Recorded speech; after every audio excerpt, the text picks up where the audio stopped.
back at this stage for our conversation, which is on ministerial expectations for good governance. Let's take this background report by Oyeyemi Ajayi.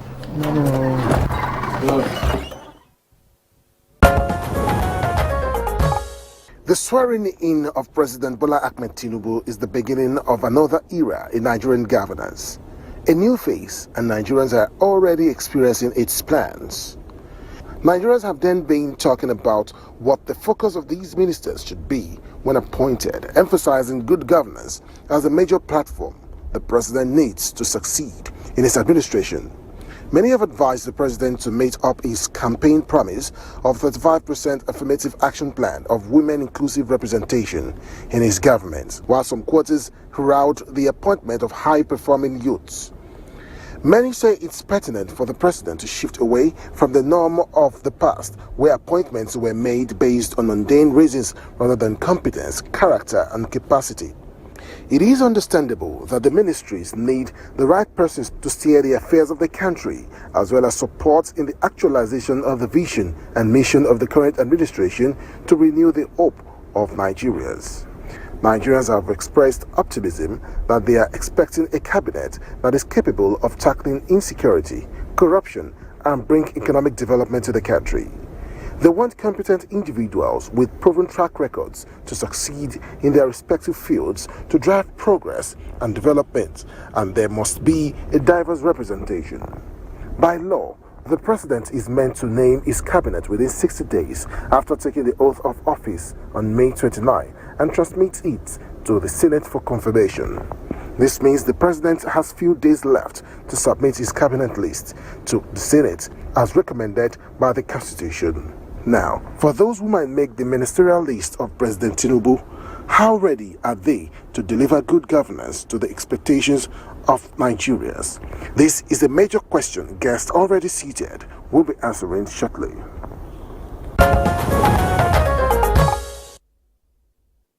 Thank you very much, Oyeyemi Ajayi, for the backgrounder. We have with us three regular guests on Good Morning Nigeria. Let's welcome, after some time that we've not had him on the program, Dr. Abubakar Kari. Dr. Abubakar Kari is an associate professor of political sociology at the University of Abuja. Dr. Kari, we're glad to have you this morning. Thank you for having me, Kingsley. And also joining us is Ezenwa Nwagu, Chairman Partners for Electoral Reform and convener Say No Campaign Nigeria, our regular. You're welcome. Thank you. Good morning. Still joining us via Zoom from Ibadan on your state is Emmanuel Remi Ayede, Professor of Political Institutions, Governance and Public Policy Department of Political Science, University of Ibadan. It's a pleasure to have you join us, also a regular. It's a pleasure to be on this program this morning.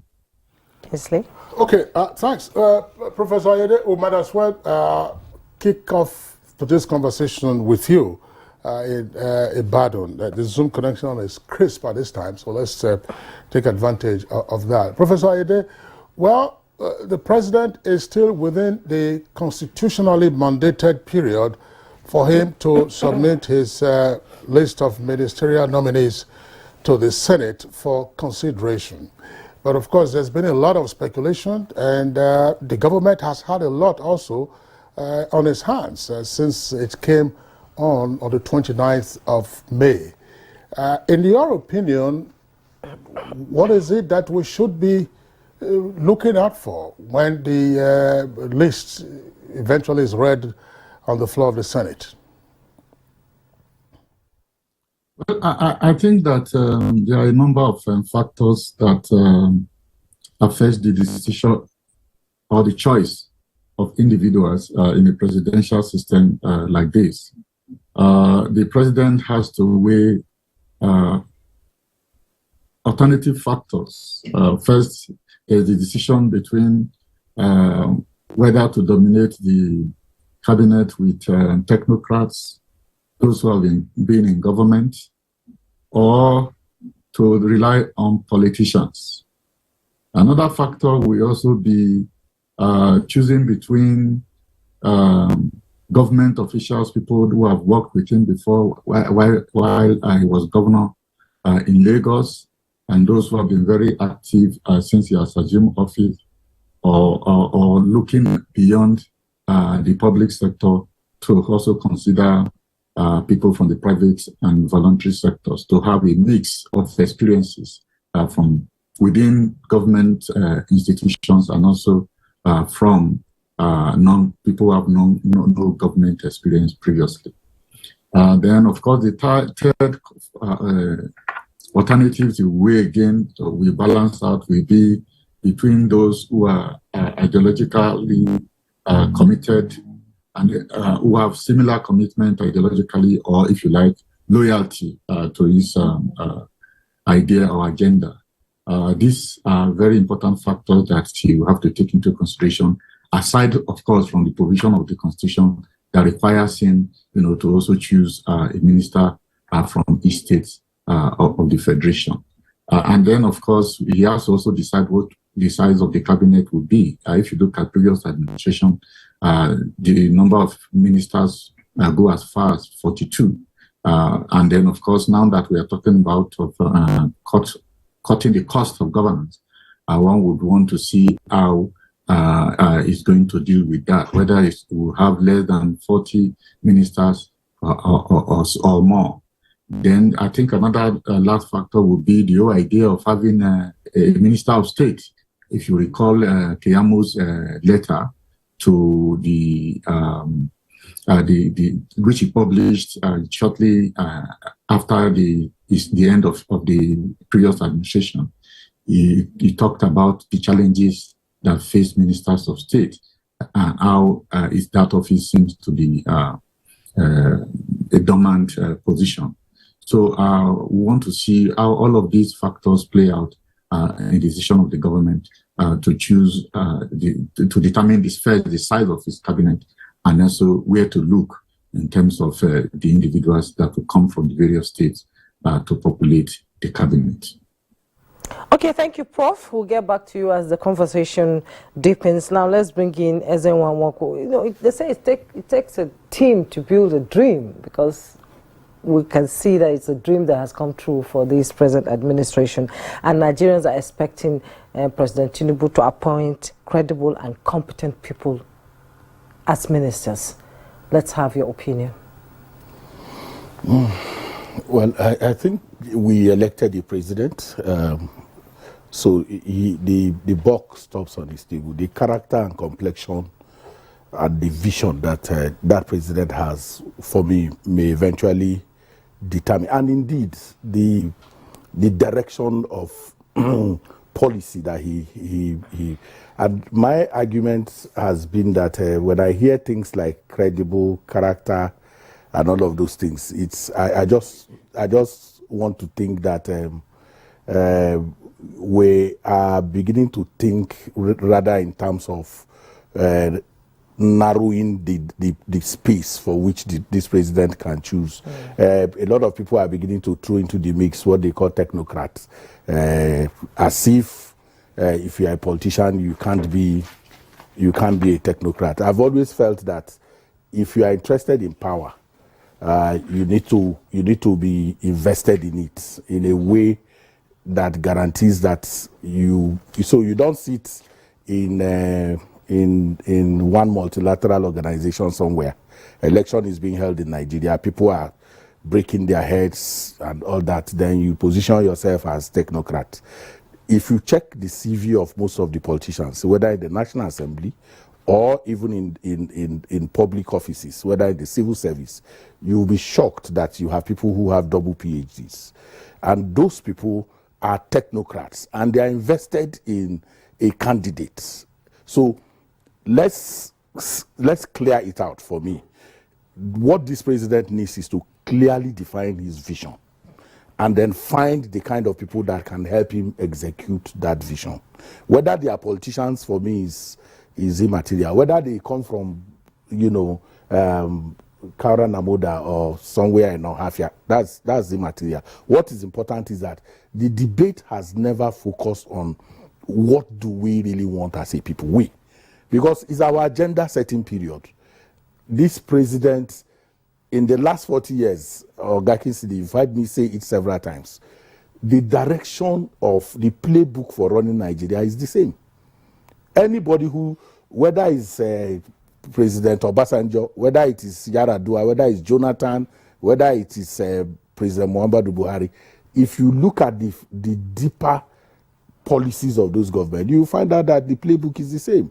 From 1999, what we have done is privatization.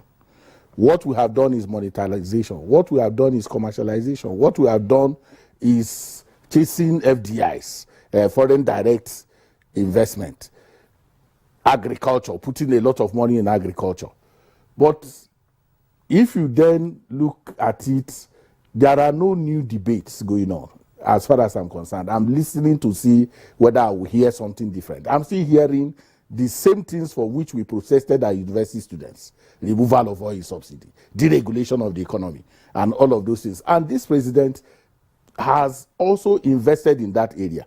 And all the candidates who came in the election stayed on the same economic conversation. So if they are going to find people, they are going to find people who will help them to deepen this same focus, this playbook. So it will depend on the character who is like a script given to you. Your ability to act it very well is what determines whether you are seeing. So I am going to say, look, Mr. President, what Nigeria is looking for is that we want people who can understand that there is a need to invest in public education, that there is a need to invest in housing for people who are working, who can't afford the kind of, there are no mortgages anymore to build houses. We want to see investment in preventive health, because what you have now is that you are putting a lot of money in buying drugs. So find the people who are thinking for the people. If you find those people, they may not fit the current model that people are scripting for him.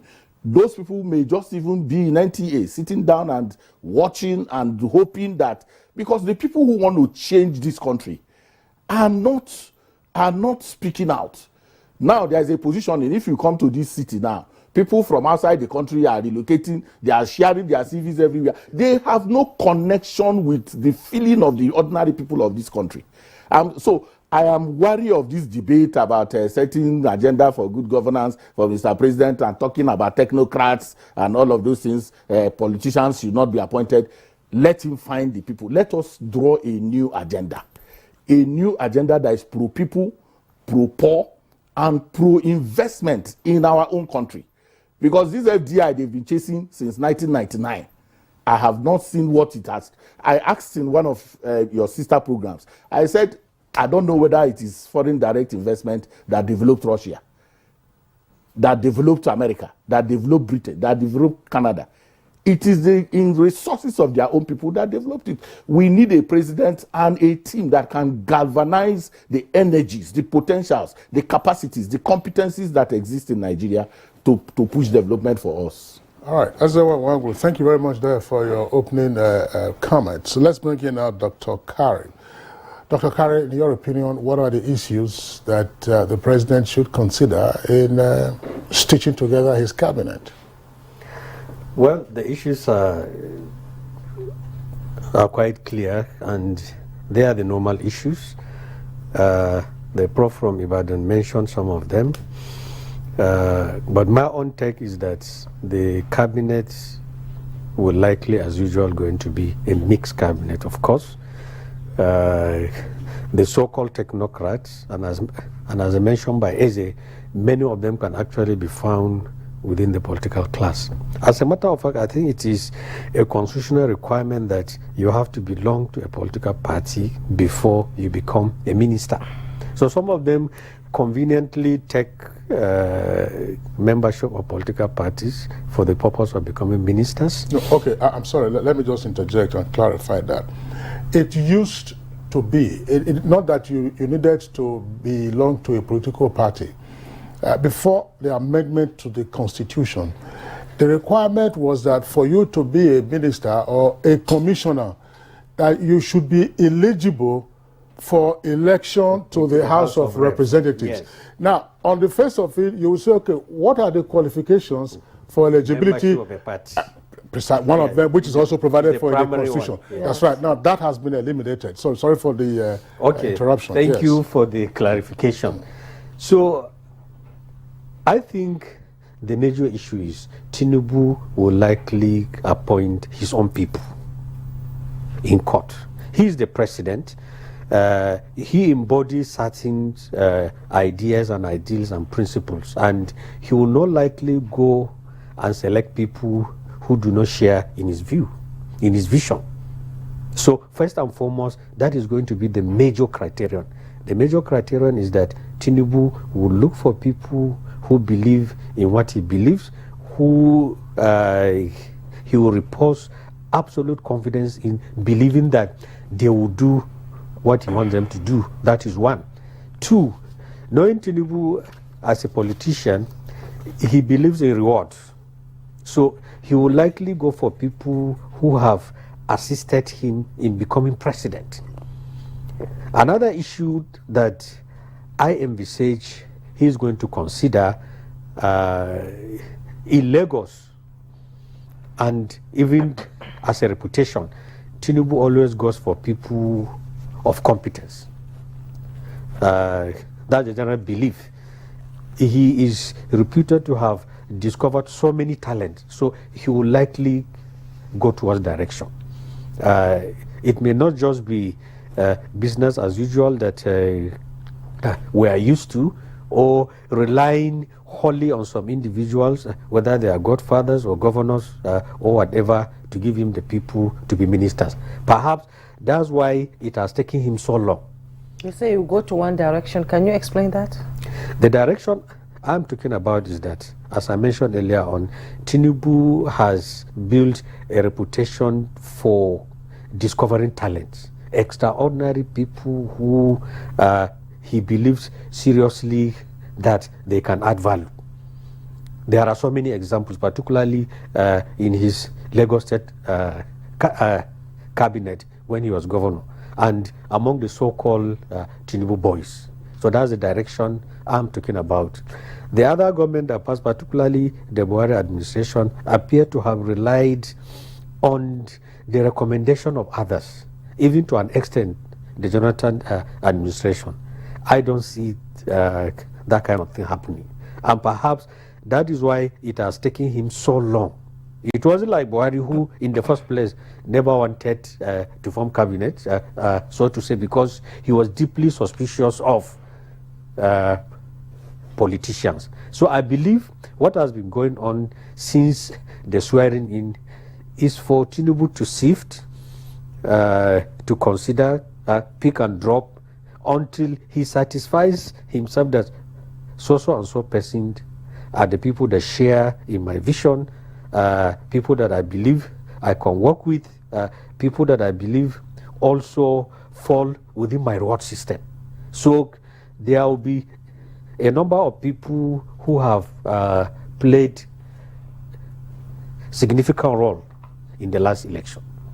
Dr. Kari, thank you very much. In the last election, the point you just made now, it's the takeoff for me to pop the next question to Professor Ayede. Professor Ayede, well, when you are playing in, let's say, the state league, the odds are different from when you are playing at the national league. I'm saying this because, yes, Tinubu, as governor of Lagos, had a circumscribed environment. You would know those who were within the Lagos environment, and those, of course, who were in the southwest area, from amongst whom he tapped members of his team. But here we are talking about the national platform and a number of considerations. Look, you won an election. You didn't have to be the one to campaign down to the grassroots in each of those states. You will have state coordinators. In other words, you will have your eyes and the ears in the respective states. The Constitution also mandates you to have a minister from each state of the federation. You can't possibly know everybody in the country. So, does this then alter, as it were, if you like, the challenge or the rigor of having to get the right kind of persons? Because those to whom you might, shall we say, subcontract the task of saying, look, find out for me or send me 1 or 2 names from your locations, may just be looking for their own cronies, those with whom they have been in the political trenches, and not the same technocrat persons that some of us have been talking about. Looks like a tough call, isn't it, Prof? Yes, I think it's really a very tough call because if you look at what is already happening in terms of the assistance that he has announced so far, even within the Southwest, there are claims about the negotiation of the appointments in the name of the Southwest. So I think that it's easier for him in Lagos because even preparing for the election, he had some of these very smart guys who are doing very well in their various professions. They were brought together to support the ambition of being the governor. And so many of them naturally transited into those positions of commissioner. And he was extremely very familiar with every one of them. And that worked very well for him. But in a larger Nigerian context, it's a very challenging and a tough call. And when you look back at the build-up to the election, whether it's at the level of the party primaries or the national elections, you see some of the challenges that he faced. At particular moments, it has to be the party, especially the stalwarts within the party, that came out openly to say, okay, this is where we stand. Especially the time the governors, the northern governors declared that the ticket must go down to the south. So you see, it's a very different situation, and he has to deal with it. Interestingly, he has worked across the length and breadth of Nigeria, and he has networks across the country. But my feeling is that most of these people are not likely to constitute the cabinet. You may have to rely on some of them, to nominate candidates. And when you see what has transpired, even in the election of the officers of the National Assembly, you know that this is really a very tough call for him. And probably that's actually accounted for why he has not announced the list long before now, because we are very close to the timeline established by the Constitution. So yes, he's going to have a few that he's familiar with, but a lot of them might be recommended by the different political stalwarts within the party. Those who have in fact mobilized support from across the country for his ambition. And he has to deal with that. The interesting thing is really that he also has to wait, because again, the good thing is that he has the authority to shuffle his cabinet. I think it is in the second reconstitution of the cabinet that we might have the kind of individuals that we can say, okay, these are people that he is familiar with and can deliver for him. But this particular challenge is not a challenge for him alone. It will not go away. Every president that comes in will have to deal with that, because Nigeria is a vast country. We are very diverse, and he has to garner vote from every part of the country, and people have to support him to do that.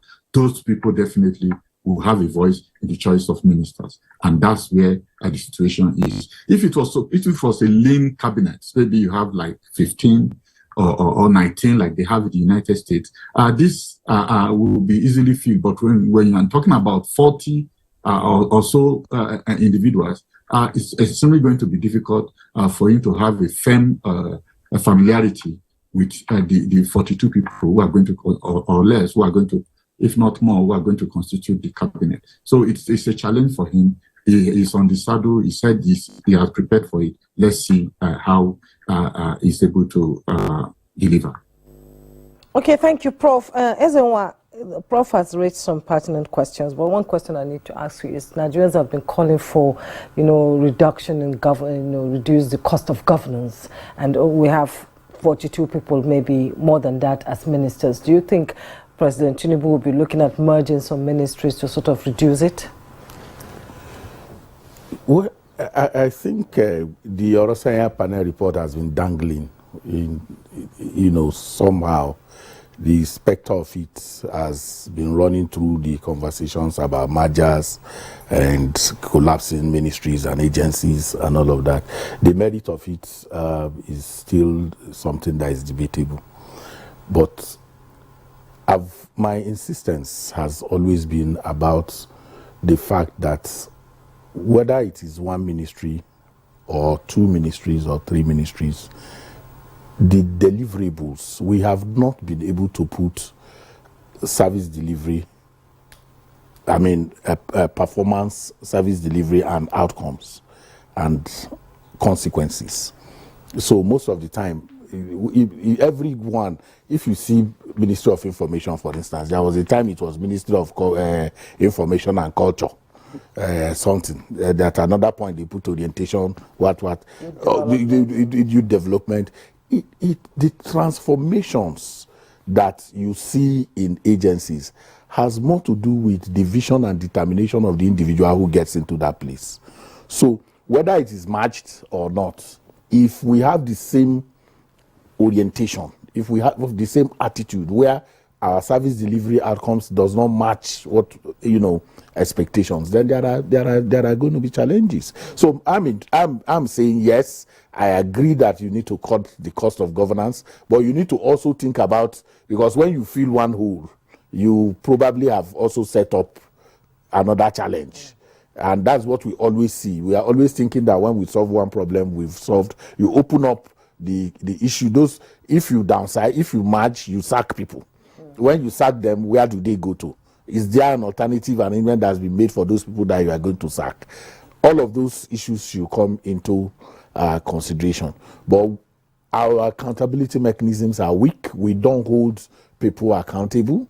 The president can appoint a minister, and I've made that point. The policies of government, for instance, are meant for the people. Whether it is the Ruga livestock transformation that we saw in the past administration or the rest, a minister should take that back to the people. He's first and foremost a representative, because we're a big country.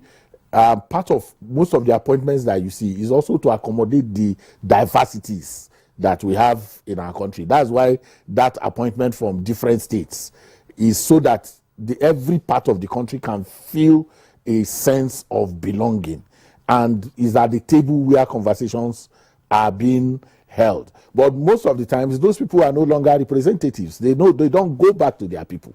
And that's why you see the tensions. Because if you have a policy and a minister takes it and organizes a town hall in the state where he's representing, for instance, and say, look, this is what we are discussing. What are the feedbacks that I can take to cabinet? But so whether they are 42 or 39 or 19, if we still have the thinking that we work for ourselves, we don't work for the people, we will still have, because all these debates is, I think the interest of NTA is to fashion an agenda that can propel development, that can propel good governance. If that is the motive of the conversation, then it has to be about what can move the needle a bit from where we currently are. And I'm saying this president, Kari and Ayede have been talking about people within his vision. We also need disruptors.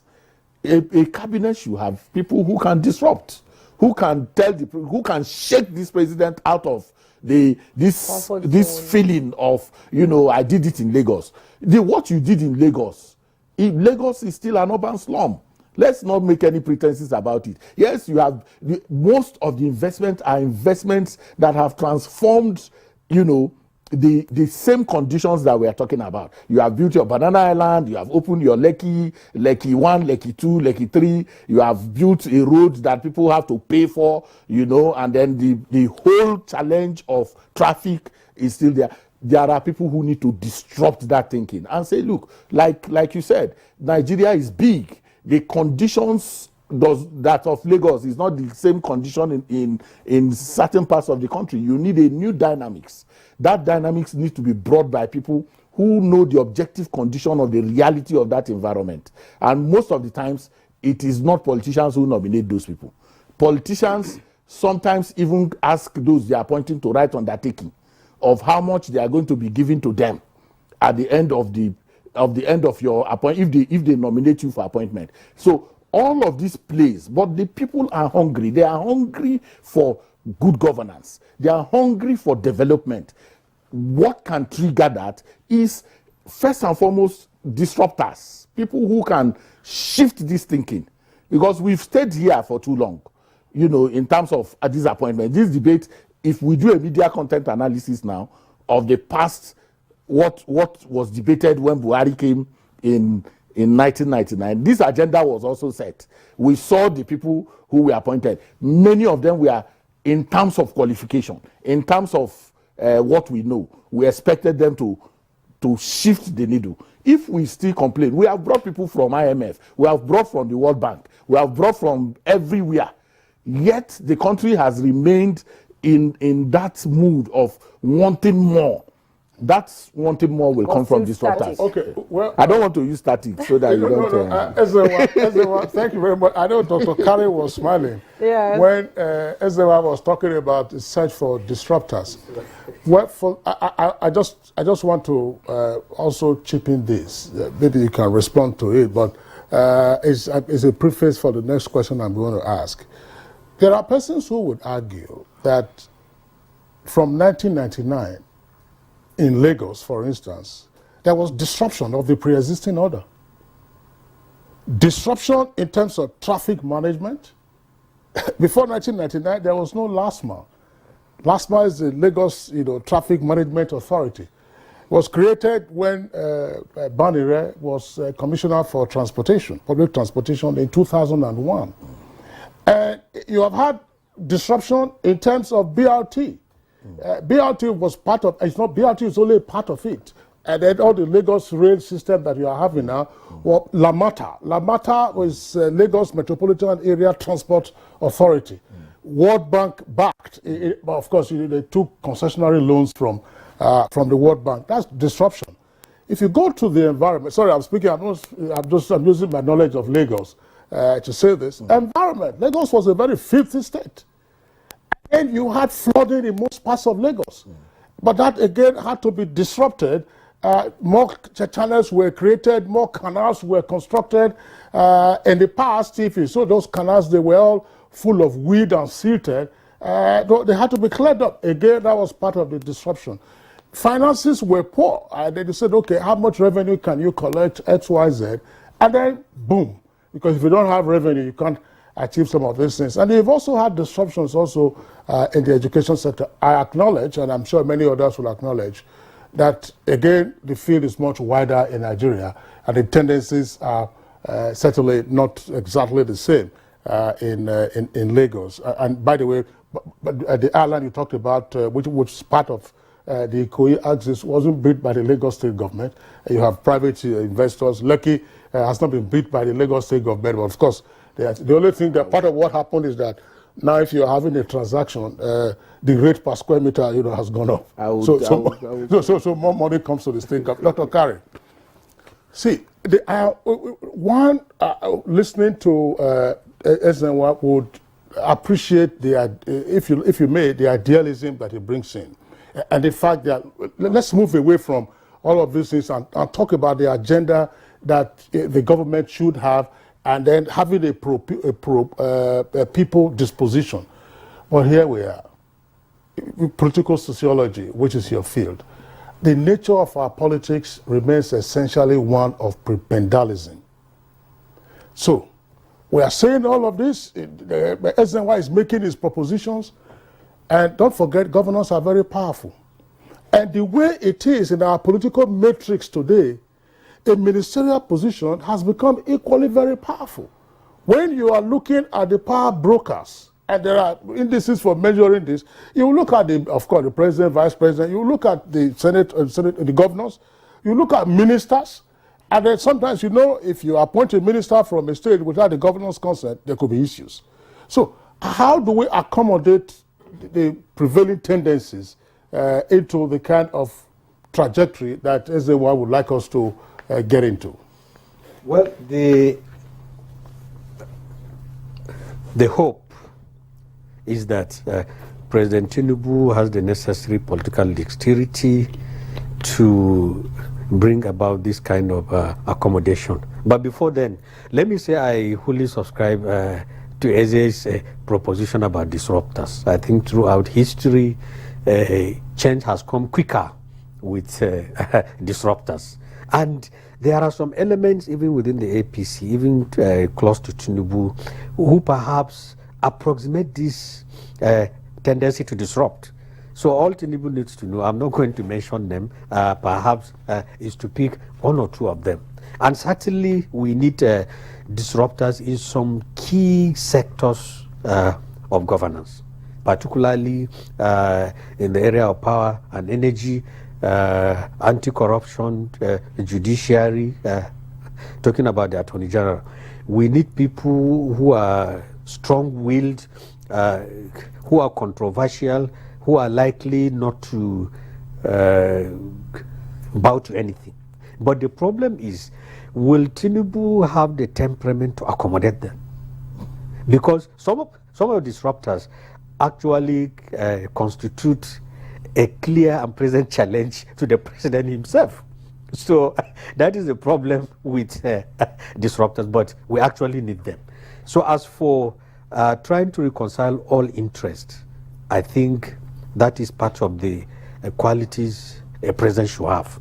A president should be able to be sensitive enough to, while picking competent people who represent states, also ensure that in so doing, he does not have problem with the political class in that particular state or region. Appointing a minister is a very serious big deal. As you rightly pointed out, a minister is very, very powerful. He could come out and begin to challenge governor, and many of them actually do. Some of them have actually been the opponents of the governors in the first place, or they will likely try to use their positions to even usurp power from the governors. So if the president picks somebody who is perceived very clearly to be the opponent of the governor, there will be problem.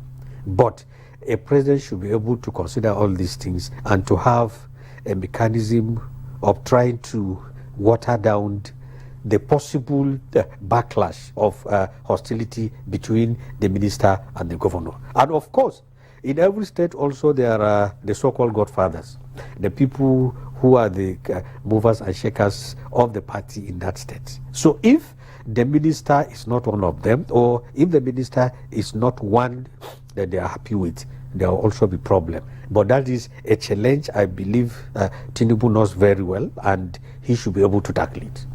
Indeed, talking about competence and capability of those ministers, we've been talking about what Tinubu needs. We've not really talked about what the people need and what the people want. Let's bring in Professor Ayade. As Enwa said, when we talk about competence and capability, it means we are narrowing the space from which the president can pick his ministers. Let's have your opinion on that. I think we are narrowing the space at all. As he himself said, technocrats can be found anywhere, in the private sector, in the civil society sector, in government, and then even within politics. At least he referred to people who are in the National Assembly who have PhDs and all of that. Now, let us not make a mistake of thinking that when we talk about technocrats, we are talking about certificates, because that's actually where we normally get it wrong in Nigeria. We have certificates all over the place. What we're talking about is people who have proven their capacity in every sphere of human endeavor where they have been engaged. So it's not about whether people have multiple university certificates. It's about people who have demonstrated capacity to make a difference, which in a sense he talks about disruption. And that's the way to understand it. So we are thinking that the president should look out for people like that, and they are not confined to any sector at all. But the challenge that the president will have to deal with is the political part of it, because in Lagos, he had firm control of the politics. But at the national level, it does not. There are too many centers of power, too many forces at play, and he has to balance it. And I think that's the point that Professor Kari has said. Many people make a mistake of talking about Lagos as if once you have succeeded in Lagos or you have the experience of Lagos, the changes that have happened in Lagos, you will be able to bring that to Nigeria. I think that would be the greatest mistake that the president will make. I think the president must be very flexible, must be very strategic in addressing, in choosing his cabinet. And then, of course, you then go on to the other point that Eze has said regarding policies. If you put that on the table, then you start with what policy measures has the president put in place since May 29 this year.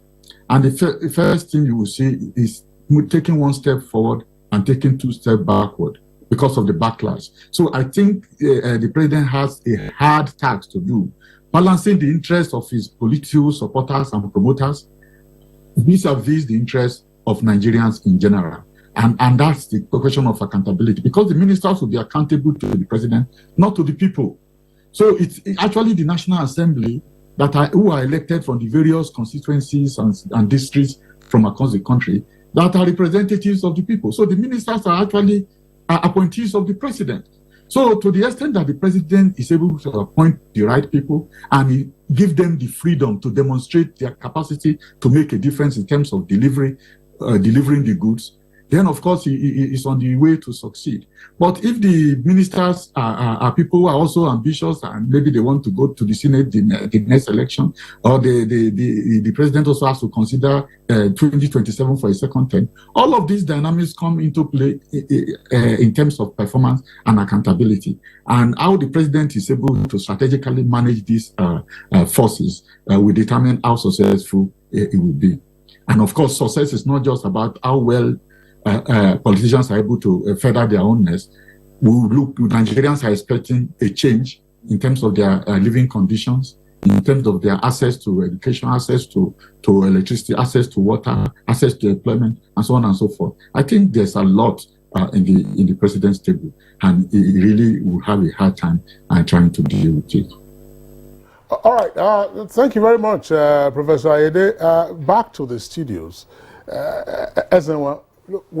Yes, you say that there have been concerns expressed and sentiments equally expressed with respect to the composition of the cabinet. But special interest groups have, many would say justifiably, canvassed, if you like, special dispensations for them, as it were.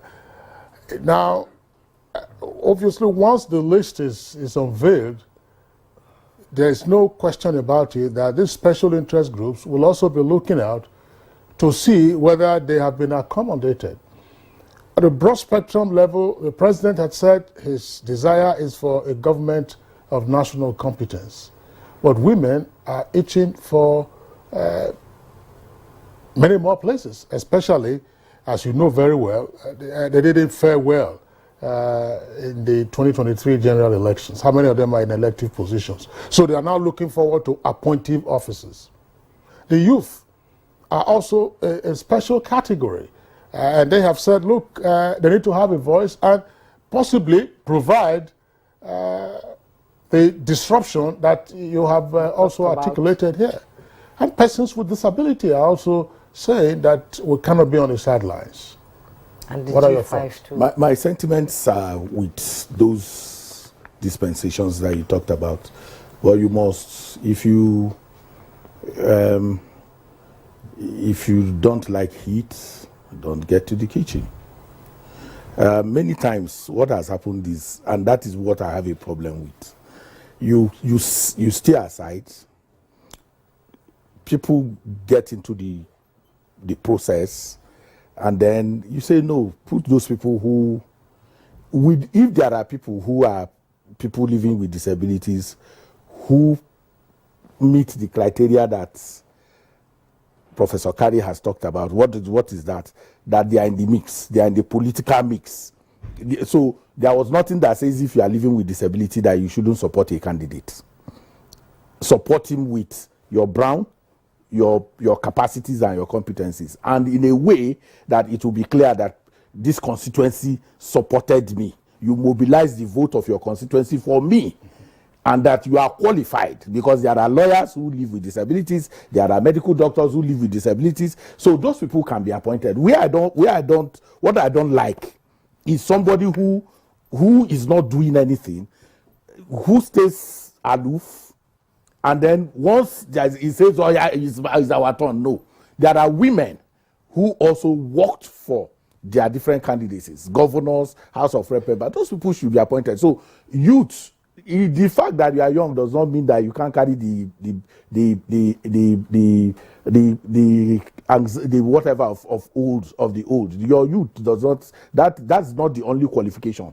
That you are young does not mean you are a disruptor. Otherwise, there are in the universities, for instance, now where you have young people, fees are increased, everything is done, nobody is doing anything. So you must show capacity that you have disrupted somewhere else. You know, you are not, the only place to disrupt is not at the appointment level. As a young person, were you a member of a political party? Did you disrupt in that political party?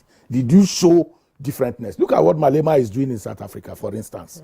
Yeah. Got into the ANC as a young person and disrupted the whole system and went and formed his own political party.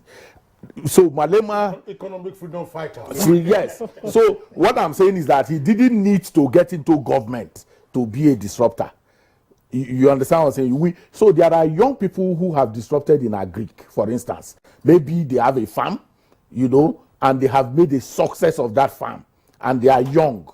There are young people who have shown capacity in ICT and all of those things. We can find those ones, but don't just say it is our turn. I have a problem with that. It has to be more than that. It has to be more than the fact that you are a woman, more than the fact that you are living with disability, more than the fact that you are a youth. It has to be that there is something much more that you are bringing. And the one that irks me the most is the what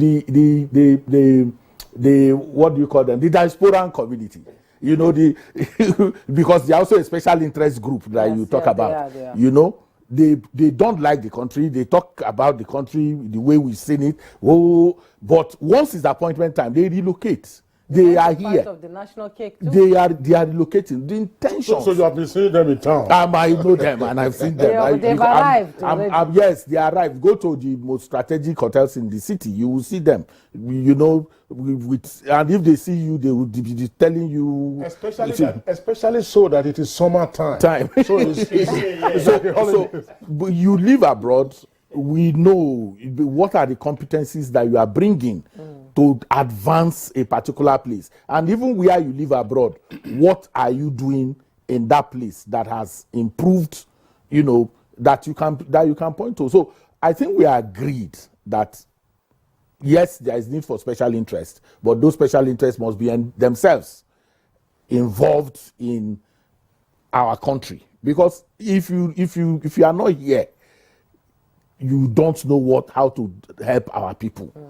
So the academic, the people living with disabilities, they must have shown active. So there is a department in the political parties. There is offices that are for people living with disabilities. There are offices that are for women. There are offices that are for young people in the political party. Don't stay in your house. Join the parties.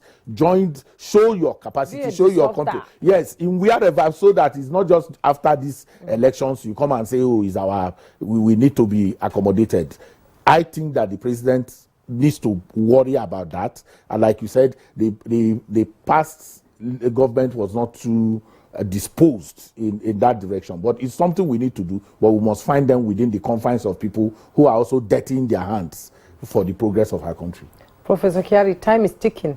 Thursday is just around the corner. Do you expect a ministerial list before the time? Absolutely. I do. As a matter of fact, like most Nigerians, I'm also waiting with bated breath, and as we said, there is a clear constitutional provision that the list should be out within 60 days, and now it's 50-something days. So I think I'm not a soothsayer, but I strongly believe that most likely this week it will be over again. The list will come out, and what we are going to do now is to see whether the list is substantially different or the same as the usual one, whether there is a chance that things are not going to be the same, and so on. Because what is very clear is that this list will be like a signature for this government. It will define this government. So it is very, very important. People are going to up their confidence, or their confidence will come down on the basis of that list, because these are the people who constitute the cabinet of this government, who drive the program and policies of this government, and so their nature, their coloration, their antecedent, their level of competence, what they are bringing to the table would, to a very large extent, determine whether this government, the people should repose any confidence in it or not. Already there have been some worries in the past few days. Some of the steps taken by the government have not gone down well with many Nigerians. Is an opportunity also to use the cabinet to reassure the people, more so that many have even argued that some of the decisions taken so far should have waited until when the cabinet is in place. And therefore, the formation of the cabinet is a very, very important step for this government to take. So our hope is that it will be the right step. All right, Dr. Kari, thank you very much. And Professor Ayede, we have a second topic to discuss, but obviously, gentlemen, you being regular guests on Good Morning Nigeria, we always call on you once the list of ministers, or persons nominated to be ministers, gets to be announced on the floor of the Senate. Now, by just simple arithmetic, the president has up until Friday this week, which is July the 28th, to forward the list to the Senate. That will be exactly 60 days, because June has 30 days, and then you have 28 days in July, which gives you 58 days. It was sworn in on the 29th, so 29th, 30th will be 1 day, 31st of May will be another day, 2 days. So the president has up until the 28th, which is Friday, to forward the list to the Senate. And by the way, when the president sends his communication to the National Assembly, it is a closely guarded secret. It is the business of the presiding officer at the Senate to read the communication from the president at plenary. And so if the National Assembly, more particularly in this case the Senate, does not convene an extraordinary plenary session before Tuesday or Monday next week, it depends on how the schedule goes, then we may not get to hear of those who are on the list until the Tuesday following Friday of this week, and that will be quite some time. Okay. So, gentlemen, we'd like to thank you for being our guests on Good Morning Nigeria today. Ezenwa Nwagu, always a delight having you. Dr. Abubakar Kari, also a delight having you. And Professor Remi Ayede, we also appreciate your being with us today via Zoom from Ibadan. So do have a nice day. We'll take a short break now. When we return from the break, we'll take on our second topic.